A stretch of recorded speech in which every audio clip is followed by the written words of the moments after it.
Hi Libra, and welcome to your weekly tarot reading. So I'm going to pull you one card before I shuffle the rest of the cards. So you got Truth Be Told, okay? This is about straightforwardness. If you can see this card, the owl is actually standing on top of a mask, which means basically for some of you there's an awful lot of straightforward communication coming through. The mask has been dropped and the truth has been talked about. Okay, give me a minute. I'm also going to cut the card before I reshuffle. So basically, this is a bit straightforward dialogue by the looks of it. So no hiding behind mask, Libra. No playing small so other people feel comfortable. Yeah, you know the score. No hiding your light. No hiding in a corner. Psh. Oh gosh, that was very, very powerful, Libra. Sort of very much this coming out energy and very much being in your power. I'm sort of expecting the Queen of Wands to show up for you. Might be totally wrong, but when the truth be told energy comes out, there's always a very, very strong pull towards personal empowerment and no longer being this super nice people pleaser, but being this very radical, very authentic, beautiful goddess. Sorry, I went on a little bit there, but I really love that card actually. I can't bear living an ungenuine life, okay? Sorry. 6 cards for Libra, please. Oh, 10 of Swords behind you. 6 of Cups is the gift. I don't read the 10 of Swords the way people do. It's a 10 of Swords is what I call that no more card, very much. I'll clarify it. The challenge is the Chariot. How other people are showing up for you is the Temperance card. Now, why is the 8 of Swords underneath the 6 of Cups? I'll find out. But don't worry, the Ace of Swords is the gift that cuts through the 8 of Swords, okay? Yeah, because then here comes your Knight of Cups. So what's behind you is the 10 of Swords, okay?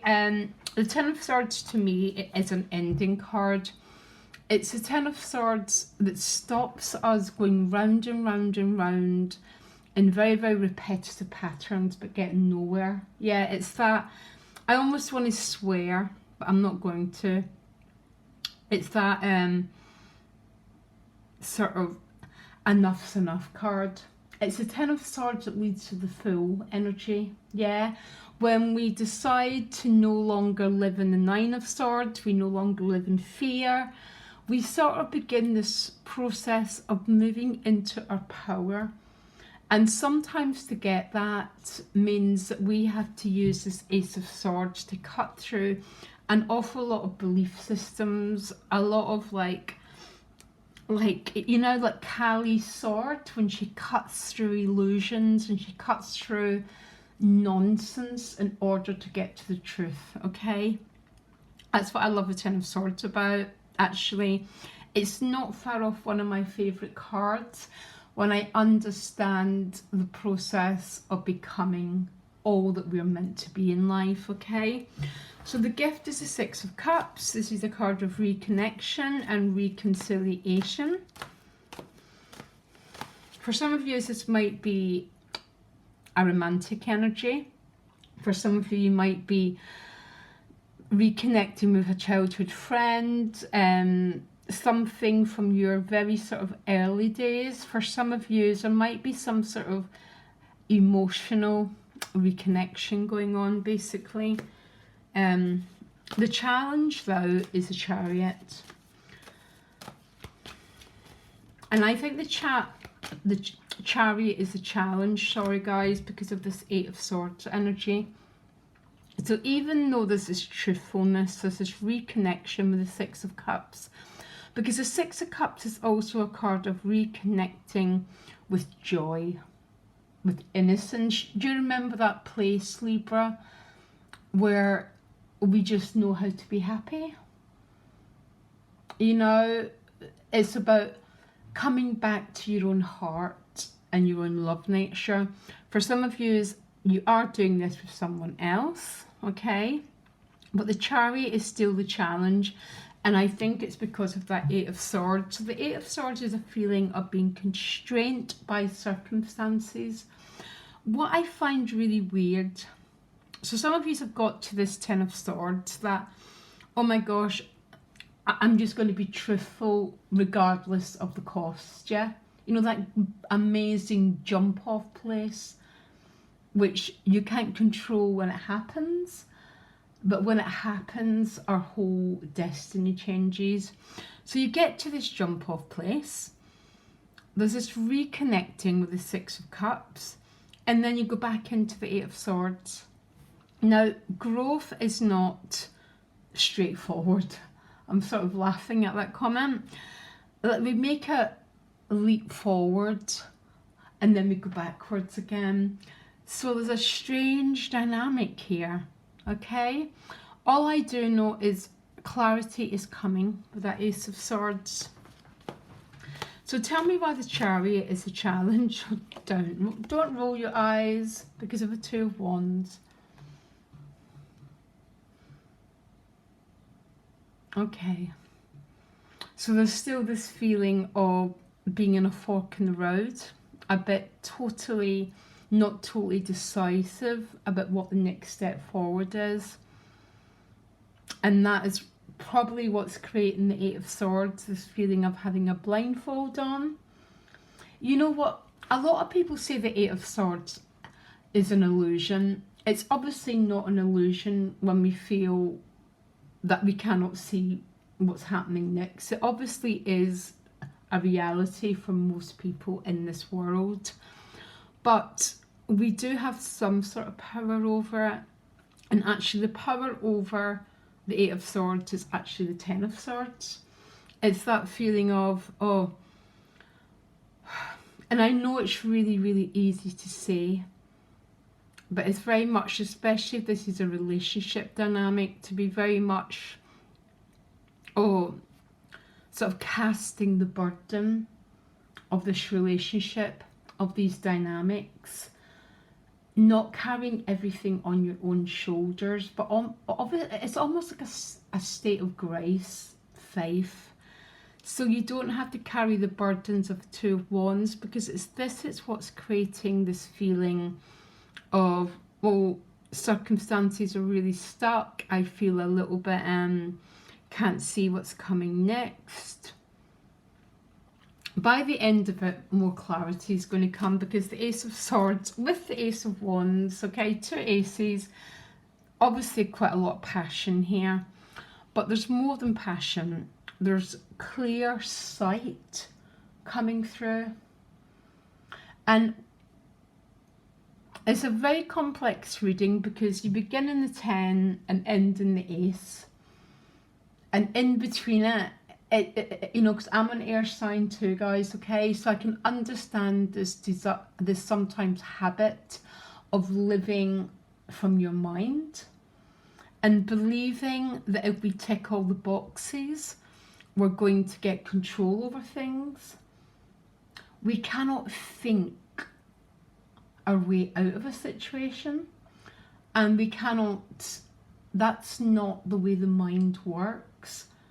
The mind sometimes gives us a solution, but it's the solution of the Ace of Swords, and it's a bit like the Tower card. It appears, we don't control it, it happens. The most that we can do is make ourselves sort of accessible to it.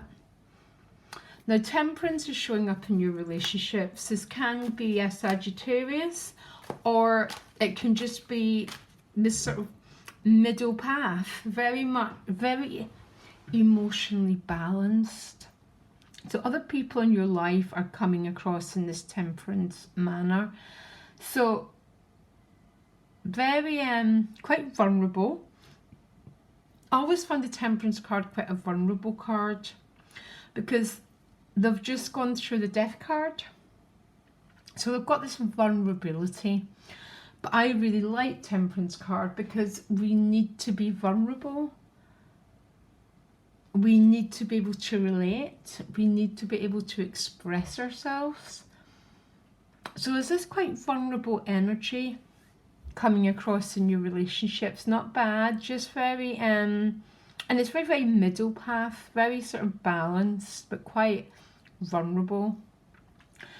This Eight of Swords is the only card that's actually bugging me. And it's bugging me, Libra, for quite a few different reasons. I don't like the fact that you're feeling that you can't see and you feel a bit blindfolded. Yeah, it's quite a challenging place to be in. So can you clarify the Eight of Swords? Why is Libra feeling this, please? Why are they feeling they can't see what's coming next? One card. Yeah, okay. So the King of Swords was there.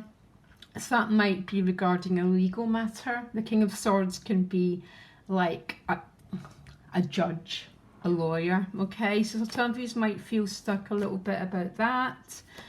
Any more cards to let us know? Yeah, this appeared twice, the Ten of Pentacles. So a little bit stuck in how this Pentacle story is completing itself. That's what I mean. The Eight of Swords is not an illusion, I think, but the way out of it, because there is ways to deal with it. And I always think the best way to deal with it is very much, because Libra rules the heart, it's very much about trying to always get people to put their left hand on their heart and to try and create a feeling of safety. It's about faith. It's about believing that you're safe and trusting that there's truth going to come through here. There's a lot more than truth going to come through. There's going to be a lot of passion as well for some of you. I think what you've been asked to do is very hard to sometimes have faith, but faith implies that we can't see what's coming next, so we have to faith in the unknown. Sometimes, Libra, there's no other choice. We stay in the Eight of Swords, or we say, I can't control this, but what I can control is my sense of being joyful, being happy, and try and take care of that part of your life. Okay, Libra, love yous lots. I'll be back next week with the July readings. Oh my God, it's July already. Thank you for all the support you give me, Libra, by the way. Okay, loads of love. Bye.